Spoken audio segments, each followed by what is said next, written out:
ಹೋದ್ಯ ಪಿಶಾಚಿ ಅಂದ್ರೆ ಬಂದ್ಯ ಗವಾಕ್ಷಿಲಿ ಅಂತ ಅನ್ನೋದು ಇದಕ್ಕೆ ಅಂತ ಅನ್ಸುತ್ತೆ.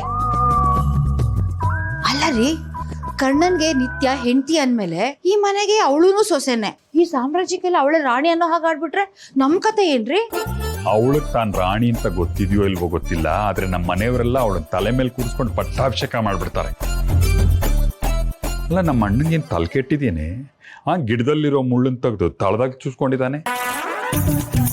ನೋಡ್ತಾ ಇರೋ, ನಾಳೆ ದಿವಸ ನೋವು ಅಂತ ಕಿರ್ಚ್ಕೊಂಡ್ರು ಅದನ್ನ ತೆಗಿಯೋರಿರಲ್ಲ. ಒಂದ್ ಕೆಲ್ಸ ಮಾಡ್ಲಾ, ಕಾಶಿಗೂ ರಾಮೇಶ್ವರಕ್ಕೂ ಕಡಿಮೆ ದುಡ್ಡಲ್ಲಿ ಟಿಕೆಟ್ ಇದೆಯಾ ಅಂತ ಚೆಕ್ ಮಾಡ್ಲಾ? ಯಾಕೆ, ಇನ್ನೇನಾರು ಹರಕೆ ಹೊತ್ಕೊಂಡಿದ್ಯಾ ಬಂಬಂ ಬಾಬಾ ಹೇಳ್ದ ಅಂತ? ಹರಕೆ ಕತೆಗೆ ಕಲ್ಲು ಬಿತ್ತು. ಇಲ್ಲಿರೋದಿಕ್ಕೆ ಜಾಗ ಇರಲ್ಲ ರೀ, ಅದಕ್ಕೆ ಯಾತ್ರೆಗೆ ಹೋಗೋಣ ಅಂತ ಹೇಳ್ತಿರೋದು. ಇಷ್ಟು ದಿನ ಕರ್ಣನ್ ಸಹಿಸ್ಕೊಳಕ್ಕೆ ಆಗ್ತಿರ್ಲಿಲ್ಲ, ಈಗ ಇವನ್ ಜೊತೆ ಅವಳು ಬೇರೆ ಸೇರ್ಕೊಂಡ್ರೆ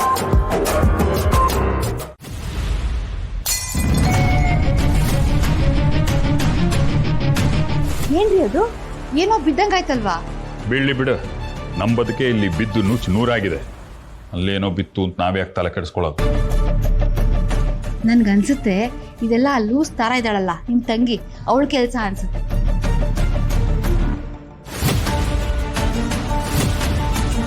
ಹಕ್ಕಿ ರೆಕ್ಕೆನ ಕತ್ತರಿಸ್ತಾನೆ ಅಂದ್ರೆ ಇಡೀ ಮರಕ್ಕೆ ಕೊಳ್ಳಿ ಹಾಕಿದಾನ ಇವನು. ಆ ಮರ ಬಂದು ನಮ್ ತಲೆ ಮೇಲೆ ಬೀಳತ್ತೆ ಅನ್ನೋ ಜ್ಞಾನ ಬೇಡವಾ ಅವನ್ಗೆ? ನಿತ್ಯನ್ನ ನನ್ನ ಮುಷ್ಟಿಲಿಟ್ಕೊಂಡು ಅವಳನ್ನ ನನ್ಗಿಷ್ಟ ಬಂದಾಗೆ ಕುಣಿಸ್ಬೋದು ಅಂದ್ರೆ ಆ ನಿಧಿ ಮತ್ತೆ ಮುದ್ಕಿನೂ ಮನೆ ಕಟ್ತಿದ್ದಾನೆ.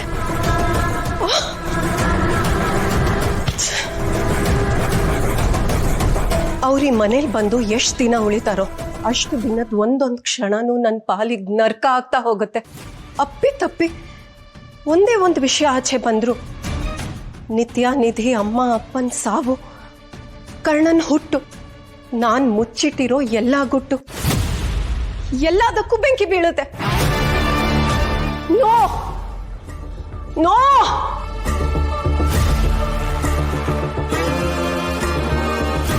ನಾನ್ ನೆಮ್ಮದಿಯಿಂದ ಬದುಕ್ಬೇಕಂದ್ರೆ ಎಲ್ಲದಕ್ಕೂ ಒಂದ್ ಗತಿ ಕಾಣಿಸ್ಲೇಬೇಕು.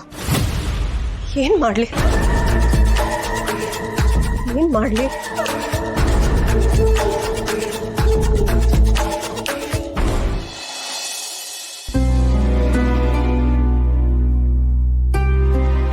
ರಾಧಿಕಾ, ಹೋಗಿ ಆರತಿ ತಟ್ಟೆ ತಗೊಂಡ್ಬಾ. ಇಷ್ಟು ದಿನ ನಮ್ಗೆ ಮನೆ ಕಾಣ್ತಿದ್ದೆ ಒಂಥರ, ಇನ್ ಮುಂದೆ ಕಾಣೋದೇ ಒಂಥರ. ಆದ್ರೆ ನಾನು ನೀನು ಹತ್ರ ಆಗ್ತಿದೀವಿ, ಸಂಬಂಧಗಳು ಗಟ್ಟಿ ಆಗ್ತಿದೆ. ಬನ್ನಿ ಬನ್ನಿ ಬನ್ನಿ, ನವ ದಂಪತಿಗಳು ಬಲಗಾಲಿಟ್ಟು ಒಳಗ್ ಬರ್ಬೇಕು, ಬನ್ನಿ. ಆಕ್ಚುಲಿ ಮದುವೆನೇ ಒಂದು ಅಪಘಾತ ಅಂತಾರೆ, ನಿಮ್ದು ಸ್ಪೆಷಲ್ ಕೇಸು, ಅಪಘಾತದಿಂದ ಆದ ಮದುವೆ. ಹಿಂಗೇನ ಡೈಲಾಗು? ನಿನ್ ತಮಾಷೆಗೆ ನಗೋ ಪರಿಸ್ಥಿತಿಯಲ್ಲಿ ಯಾರೂ ಇಲ್ಲ.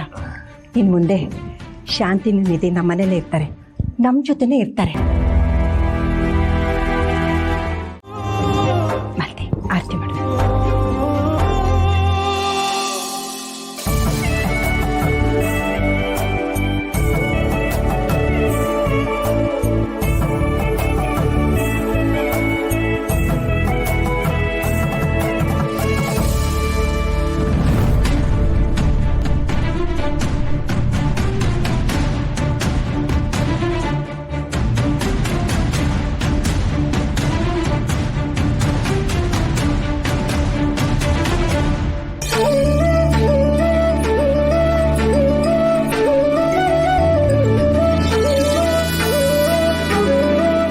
ಸನ್ನಿವೇಶ ಏನೇ ಇದ್ರು ಕೊಟ್ಟ ಮಾತು ಉಳಿಸ್ಕೊಂಡಿದ್ಯಾ ಕಂದ. ನೀವಿಬ್ರು ಕಣ್ಣಲ್ಲಿ ಈಗ ಕತ್ಲೆಷ್ಟಿದೆ ಬೆಳಕೆಷ್ಟಿದೆ ಅಂತ ನನ್ಗೆ ಊಹೆನೂ ಮಾಡೋಕ್ಕಾಗ್ತಿಲ್ಲ. ಆದ್ರೆ ಸಮಯ ನಿಮ್ಮಿಬ್ರಿಗೂ ಒಳ್ಳೇದು ಮಾಡಲಿ ಅಂತ ನಾನು ಹಾರೈಸ್ತೀನಿ. ನಿತ್ಯ, ಬಲ್ಗಾಲಲ್ಲಿ ಸೇರಿ ಒದ್ದು ಒಳಗಡೆ ಬಾಮ್ಮ. ನಿನ್ನ ಕಣ್ಣಲ್ಲಿದ್ದು ಎಷ್ಟೊಂದು ಕನಸುಗಳು ಕಳೆದೋಗ್ಬಿಟ್ಟಿದ್ದಾವೆ. ನಿನ್ನ ಸಂಕಟ ಏನು ಅಂತ ನನ್ಗೆ ಅರ್ಥ ಆಗುತ್ತೆ. ಹುಟ್ಟು ಬೆಳೆದಿದ್ದ ಮನೆ ಸುಟ್ಟೋಯ್ತು. ಅಜ್ಜಿ, ಅಕ್ಕ, ನೀನು ಈ ಮದುವೆ ಬಗ್ಗೆ ಎಷ್ಟೆಲ್ಲ ಕನಸು ಕಟ್ಟಿದ್ರಿ, ಎಲ್ಲ ನುಚ್ಚುನೂರಾಯ್ತು. ನೀವು ಇಷ್ಟೊತ್ತಿಗೆ ನಿಮ್ಮ ಜೀವನದಲ್ಲಿ ಮೊಕ್ಕಿನ ಥರ ಅರಳಿದ್ದಿದ್ದ ಆಸೆಗಳು ಎಲ್ಲ ಬಾಡೋಯ್ತು. ಇದನ್ನೆಲ್ಲ ಸಹಿಸ್ಕೊಳ್ಳೋದು ಎಷ್ಟು ಕಷ್ಟ ಅಂತ ನನಗೆ ಗೊತ್ತು ಪುಟ್ಟ. ಆದರೆ ಋಣದ ಮುಂದೆ ಮಿಕ್ಕಿದ್ದೆಲ್ಲ ತೃಣ ಸಮಾನ ಅಲ್ವಾ ಕಂದ? ಋಣ ಅನ್ನೋದಿದ್ರೆ ಕಳ್ಕೊಂಡಿದ್ದೆಲ್ಲ ಬಿರುಗಾಳಿಗೆ ಸಿಕ್ಕಿ ದೂರ ಆದರೂ ವಾಪಸ್ ಕೈ ಸೇರುತ್ತೆ. ಆ ನಂಬಿಕೆ ನನಗಿದೆ. ನೀನೇನೇನು ಕಳ್ಕೊಂಡಿದ್ಯೋ ಅದೆಲ್ಲ ನಿನಗೆ ಸಿಕ್ಕೇ ಸಿಗುತ್ತೆ. ಜಾಸ್ತಿ ಯೋಚಿಸ್ಬೇಡ, ಆ ಸಮಯ ಬಂದೇ ಬರುತ್ತೆ. ಅಕ್ಕ ಎಲ್ಲಿ?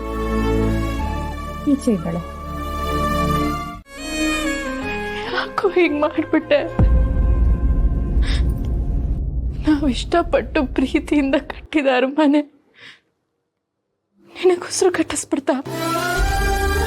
ಹೇ ನಿತ್ಯ, ಇವತ್ತು ನಾನು ಅಲ್ಲಿಗೆ ಹೋಗಿದ್ದೆ, ಅವ್ರು ಇದನ್ನು ಹೇಳಿದ್ರು ಅಂತ ಪ್ರತಿಯೊಂದನ್ನು ಮಗು ಥರ ನನ್ನ ಹತ್ರ ಹೇಳ್ಕೊತಿದ್ದೆ. ಹೋಗೋಕ್ಕೂ ಮುಂಚೆ ಒಂದು ಮಾತು ಹೇಳಿ ಹೋಗ್ಬೇಕು ಅನ್ಸಿಲ್ವಾ ನಿನಗೆ?